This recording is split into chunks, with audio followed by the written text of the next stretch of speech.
Salam kerahiman. Hari ini tanggal 14 Oktober. Sekedar pengumuman aja, informasi. Kalau ada Bapak Ibu yang sudah lihat tanggal 4 dan tanggal 7 Oktober, itu ada teman kita, Devosan Kerahiman juga yang sharing. Jadi kalau Bapak Ibu yang mendengar juga ingin membagikan pengalamannya dengan Tuhan, bisa WA saya. Nanti saya kasih nomor diary-nya. Nah, mungkin dari situ bisa menceritakan pengalaman bagaimana atau pengalaman hidup sehari-hari atau pertanyaan juga boleh supaya pertemuan kita bisa semakin kaya. Bisa hubungin saya di nomor WhatsApp saya 0812 9399 1242. Itu aja, kita mulai ya. Dalam nama Bapa dan Putra dan Roh Kudus. Amin. Hari ini kita akan bahas dari nomor 641 dan 684. 641. Oh, betapa menggembirakan menghampakan diri demi keselamatan jiwa-jiwa yang kekal. Aku tahu bahwa biji gandum harus ditumbuk dan digiling supaya menjadi makanan. Demikian pula, aku harus menjadi hancur agar berguna bagi gereja dan jiwa-jiwa meskipun secara lahiriah tidak seorang pun akan memperhatikan pengorbananku. Oh Yesus, sama seperti roti kecil ini yang tidak ditangkap oleh satu mata pun, secara lahiriah aku ingin tersembunyi, tetapi aku tetap menjadi roti yang dikuduskan kepadamu. 684. Jam Kudus. Kamis. Dalam ibadat ini, Yesus mengizinkan aku masuk ke dalam ruang senakel dan aku menyaksikan apa yang terjadi di sana. Tetapi aku paling terharu ketika sebelum konsekrasi, Yesus menengadah ke surga dan masuk ke dalam percakapan yang misterius dengan Bapanya. Hanya di alam kekal kita akan sungguh memahami saat itu. Matanya laksana dua nyala api, wajahnya berkilau-kilauan, putih laksana salju, seluruh sosoknya penuh dengan kemuliaan, jiwanya penuh dengan rindu. Pada saat konsekrasi, kasihnya terpuaskan, pengorbanan sudah tuntas. Kini tinggallah upacara lahiriah kematian yang akan dilaksanakan. Kematian lahiriah. Intinya adalah senakel. Belum pernah dalam seluruh hidupku aku mengetahui misteri ini sedemikian mendalam seperti pada saat adorasi itu. Oh, betapa bernyala-nyala keinginanku agar seluruh dunia mengetahui kerahiman yang tak terselami ini. 641. Dikatakan betapa menggembirakan menghampakan diri demi keselamatan jiwa-jiwa yang kekal. Ini sharingnya Suster Faustina. Sama seperti kita juga. Saya merasa gembira kalau misalnya saya berhasil dalam menyelesaikan tugas. Saya naik pangkat. Saya naik gaji. Kalau Suster Faustina, yang dikatakan oleh Suster Faustina, betapa menggembirakan. Apa yang membuat dia gembira? Karena dia bisa menghampakan diri untuk jiwa-jiwa. Dia bergembira karena dia bisa berbuat sesuatu untuk orang lain. Apa yang menggembirakan hidup kita sekarang, ya? Kita punya suami yang baik, kita punya anak-anak yang sukses, anak-anak yang sekolahnya bagus hasilnya, atau apa? Ya, contoh ya, ada seseorang bilang, wah saya bahagia, saya gembira karena ternyata saya bisa punya suami seperti yang menjadi idam-idaman saya.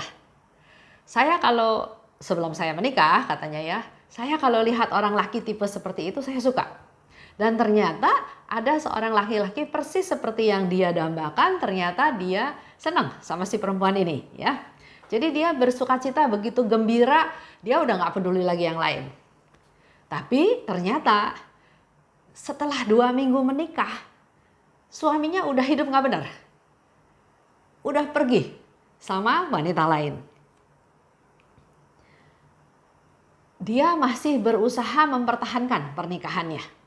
Jadi dia masih berusaha bagaimana caranya supaya suami itu kembali. Memang suaminya kembali kalau lagi nggak punya uang. Tapi begitu dia punya uang, dia pergi lagi. Hal itu terjadi bertahun-tahun. Si istri terus bilang itu kebahagiaan saya. Suami saya yang seperti itu sesuai dengan idola saya, itu kebahagiaan saya. Jadi saya harus mempertahankan suami tersebut. Dengan segala macam jatuh bangun, dengan segala macam tingkah si suami, dia bilang saya harus mempertahankan kebahagiaan saya. Dan memang ternyata ibu ini pernah bilang bahwa walaupun suami saya menyia-nyiakan saya, tapi asal dengar suaranya aja saya sudah senang, saya sudah sukacita. Dalam perjalanan terus ya, akhirnya dia sampai ke satu titik.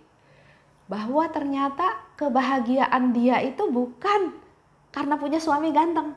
Bukan karena punya suami seperti idola dia waktu dia masih muda.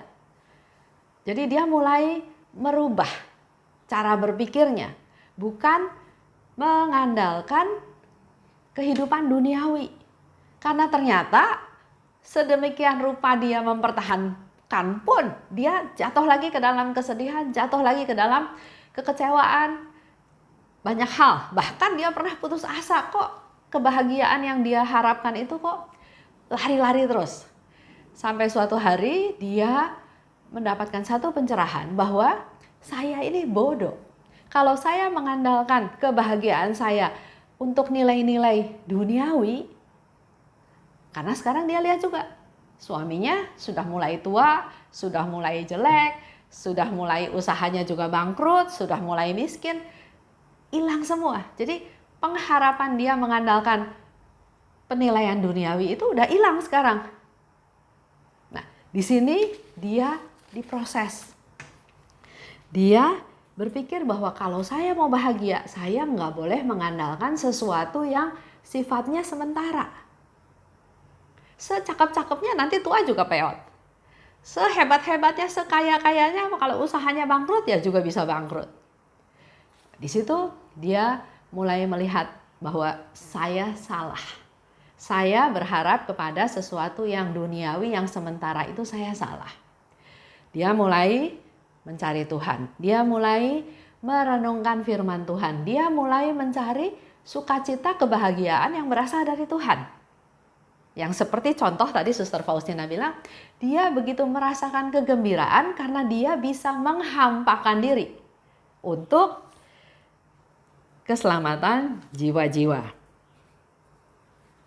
Pernah juga ya, waktu itu saya baca satu buku, John Maxwell, itu motivator terkenal ya. Suatu hari istrinya ditanya, apakah kamu bahagia menikah dengan John Maxwell yang motivator, yang kaya, yang hebat, yang terkenal? Istrinya bilang, saya nggak bahagia. Karena dia bilang kebahagiaan itu nggak ditentukan oleh orang lain. Kebahagiaan itu dari diri sendiri. Saya bahagia, saya yang memutuskan saya bahagia, bukan pihak lain, ya. Seperti tadi Suster Faustina juga katakan ya, dia bahagia karena dia bisa menghampakan diri. Lanjut dikatakan lagi, menghampakan diri itu seperti biji gandum yang ditumbuk, yang digiling supaya jadi makanan. Dan dia juga tahu dia harus hancur agar berguna untuk gereja dan jiwa-jiwa. Begitu pula dengan kita semua. Kalau fokusnya saya, nggak bakal mengalami kebahagiaan yang dari Tuhan. Tapi Suster Faustina menyadari bahwa saya harus berkorban, saya harus menderita, saya harus hancur seperti biji gandum itu, saya harus mau ditumbuk, saya harus mau digiling. Yang penting saya berguna untuk orang lain. Walaupun katanya ya, secara lahiriah orang nggak tahu penderitaanku. Orang nggak tahu pengorbananku. Nah, ini juga menjadi refleksi buat kita semua. Sering yang terjadi adalah, oke, saya mau berkorban, tapi kepengennya orang lain tahu bahwa saya berkorban. Oke lah, saya menderita. Misalnya ya, tadi si ibu ini punya suami yang hidupnya nggak benar. Saya mau menderita, tapi dia kepengen juga orang-orang sekitar tahu bahwa saya menderita loh gitu. Nah, masalahnya adalah kalau orang lain ikutan empati, ikutan prihatin, aduh kasihan ya ibu, kamu menderita, kamu mendapat suami yang tidak setia. Oke, sudah. Dapat hiburan apa lagi? Cuma rasa simpati aja. Nggak dapat apa-apa lagi. Tapi kalau kita cerita sama orang yang bukannya berempati pada kita, tapi menyalahkan kita. Bodoh sih kamu kawin sama dia. Kan dari dulu udah saya kasih tahu jangan sama dia. Atau di belakang diomongin, nggak bisa urus suami sih, jadinya suaminya sama perempuan lain. Banyak hal-hal yang kita cerita itu bukan mendatangkan kekuatan, malah mendatangkan semakin banyak lagi penderitaan dan semakin banyak lagi kesedihan. Oleh sebab itu, ayo kita belajar dari Suster Faustina. Menderita, berkorban, tapi usahakan orang lain nggak tahu kita menderita. Usahakan orang lain nggak tahu pengorbananku, katanya, ya. Seperti roti kecil. Nah, kita lanjut di 684. Di situ dikatakan jam kudus.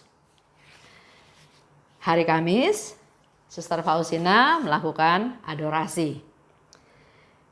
Dan dalam adorasi tersebut, Yesus mengizinkan Suster Faustina untuk masuk ke ruang senakel, ya, ruang perjamuan malam terakhir. Kalau Bapak Ibu juga pernah pergi ke sana, ya, ruang senakel itu memang ada di lantai 2, ruangnya kecil, ada meja, dan disitulah perjamuan malam terakhir. Suster Faustina katakan, sebelum konsekrasi, Yesus menengadah ke surga dan masuk ke dalam percakapan serius dengan Bapaknya. Pada saat konsekrasi, kasihnya terpuaskan.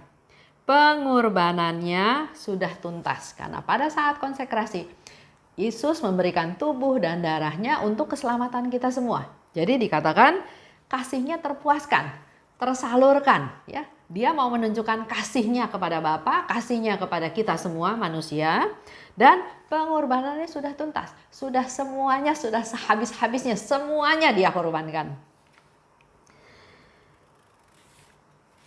Nah, di dalam malam perjamuan terakhir itu, kalau kita ingat lagi peristiwa perjamuan malam terakhir, Yesus membasuh kaki murid-muridnya, ya, menunjukkan contoh melayani. Yesus datang bukan untuk dilayani, tapi untuk melayani.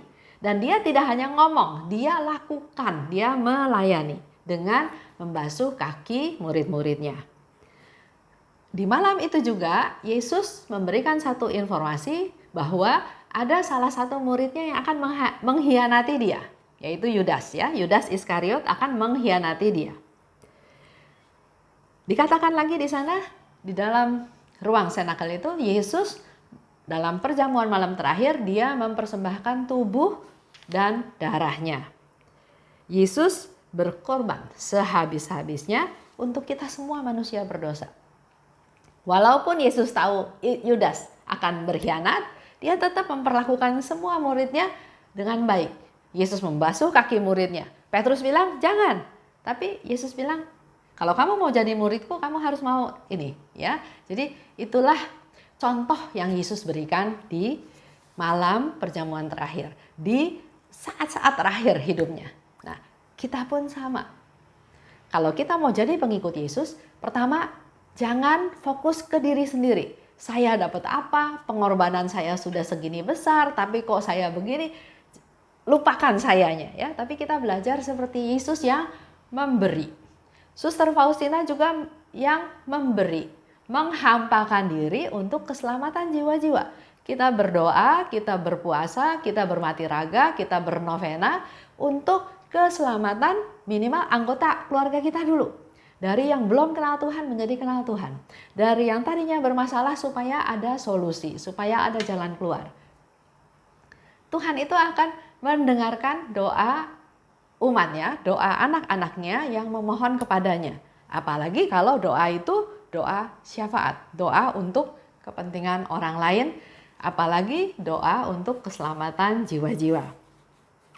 Itu aja ya. Hari ini kita akan tutup dengan doa penutup. Dalam nama Bapa dan Putra dan Roh Kudus, amin.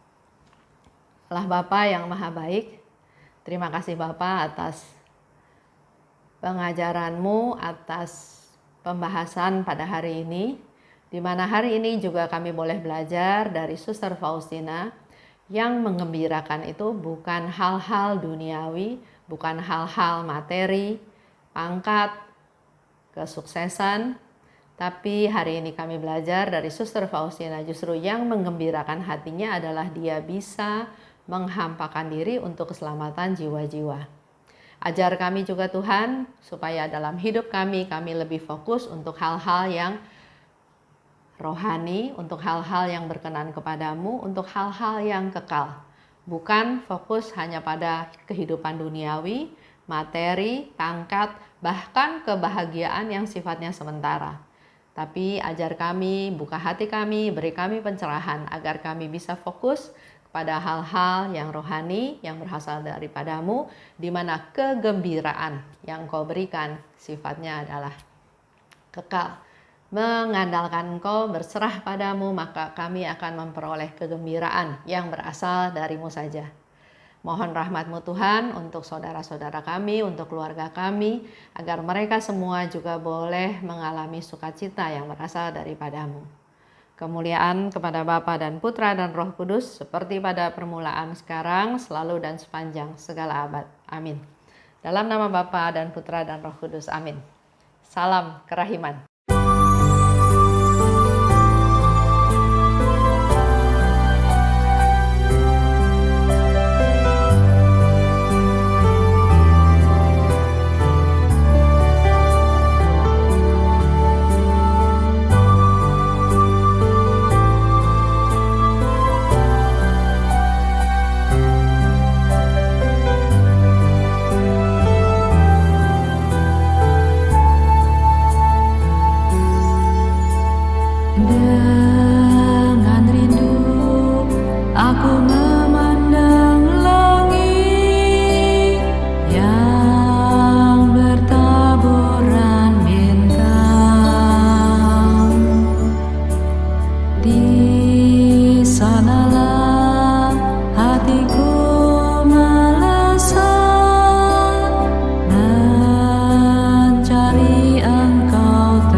Aku